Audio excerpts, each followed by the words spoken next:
Hi everybody, it's Carolyn here for another weekly email video. So this topic this week I thought was a good exercise for all of us to consider doing and practice with as we try to be more consciously aware of our day to day rather than just moving through our day unconsciously. Even if we're going through the awakening, we still do this and we don't deeply think about a lot of things that we could deeply think about that will assist us in growing even further in our awareness. So this came up this last week.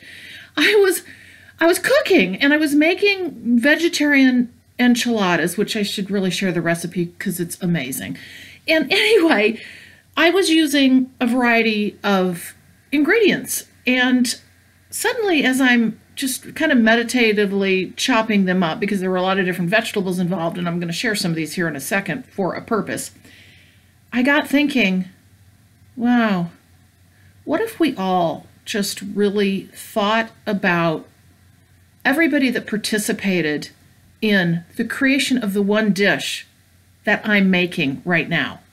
If we took something and we deconstructed it to the point of envisioning what it was like for that person to make one of those ingredients for us that could then be made available to us to purchase so that we could create this beautiful meal. And you can use anything, name it. But I'm going to share with you a couple of examples and you'll see what I'm talking about. And I challenge you to start considering how you can do this on a regular basis, even just say once a day. Now, I'm struggling with this because I just kind of move through my day pretty quickly.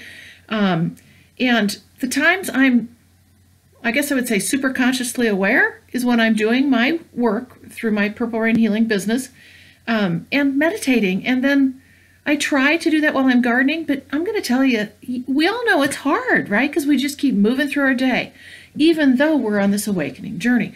So this is an exercise you can do, and I would challenge you to do it once a day with something. It can be something simple or something more complex, in become more consciously aware of what it takes to offer you what you're holding in your hand or what you're eating or what you're using.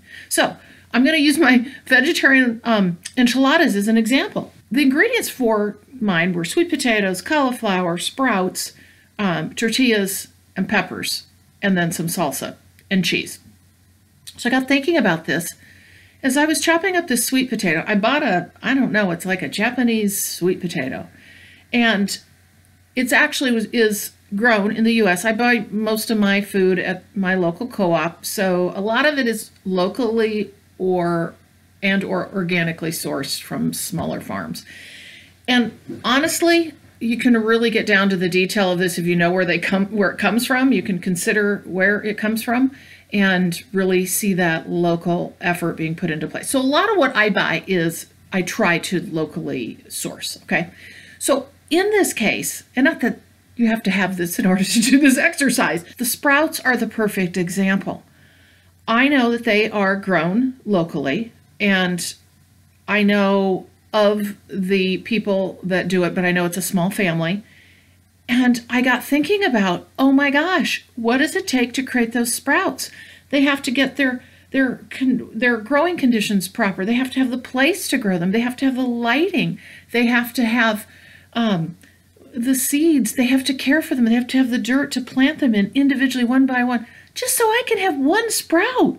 And I put a huge handful on my food, typically about, everything I eat. And I buy their sprouts all the time. And I got thinking about this. I thought, oh my gosh. And then think about this, the seed, that sprout seed itself had to be offered to me, to them to grow so that I could then have a sprout, right? So sprouts for me was kind of what got this going as I had all my ingredients sitting on the table. Then I looked at the tortillas and I thought, oh, wow. Again, these are, I'm from Iowa, so they're Iowa made. And I got thinking about, and I know it's a lady that makes these, and not that you even need to know this, right? Like where it totally comes from. You can just imagine this. And I got thinking about what it takes for her to get the flour together and the care that she gives, because she, has just a small kitchen she makes these in. And the beauty of spending time on each one of those that is then, with all the ingredients that she's had to source too. And you can go back there and think, oh, where'd that wheat flour come from? Or where did, the salt come from? Where did, all of that, taking that back even further. And so I did that with the tortillas, and I started realizing when I was doing this with all of the ingredients, I got lost in this as I'm cooking because, cutting up vegetables and cooking is pretty meditative, really. You can just really use that as a meditation in and of itself. But I got so deep into it, I got thinking, oh my gosh, what a beautiful thing this is that we rely on so many of us in the collective to offer what we have right in front of us, and we never think about that or rarely think about it.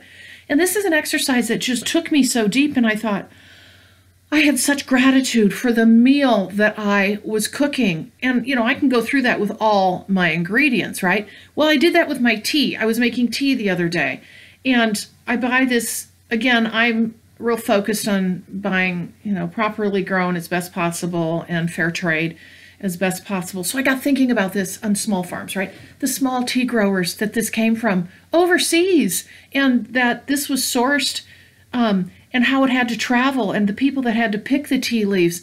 And then it was sourced over here to be brought in by people who delivered it. And it goes on, right? And then they had to stock it in the shelves and package it.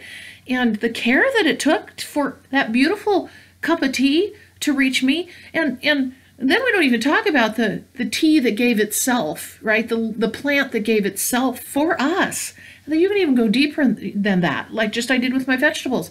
The vegetables that were, grew and was offered to me so that I could have this beautiful meal. The tea that I can drink because of that plant that was offering its leaves so that could then be created into this beautiful tea.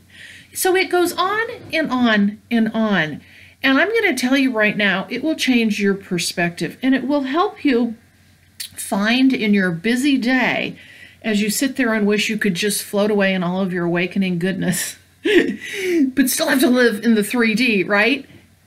You can do that with about anything. And I do realize, a lot of things that we purchase, you can't get down to the nitty-gritty of the individual, and that's okay, because there is effort and love still put forth into more mass-produced items, because there are people that love their jobs and want to do that work. So, we can talk all day long about where it's sourced from, but the point is spend time with that. And I have one last example that I want to share with you, because this is such a beautiful piece. So when I was out traveling out west, this past fall, I bought this authentic Navajo created rattle, and it's handmade. It was from an authentic Native American arts and crafts store, and there's a little crystal here. There's beads that were tied. There's leather that's around this. This is all wrapped in leather. There's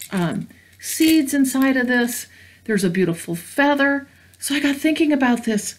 Somebody had the inspiration to offer a shamanic rattle to someone else, not knowing who it was going to be, but putting their love and caring and energy into this, right? Because everybody's energy is in the thing that they've made. And so you're getting that as well.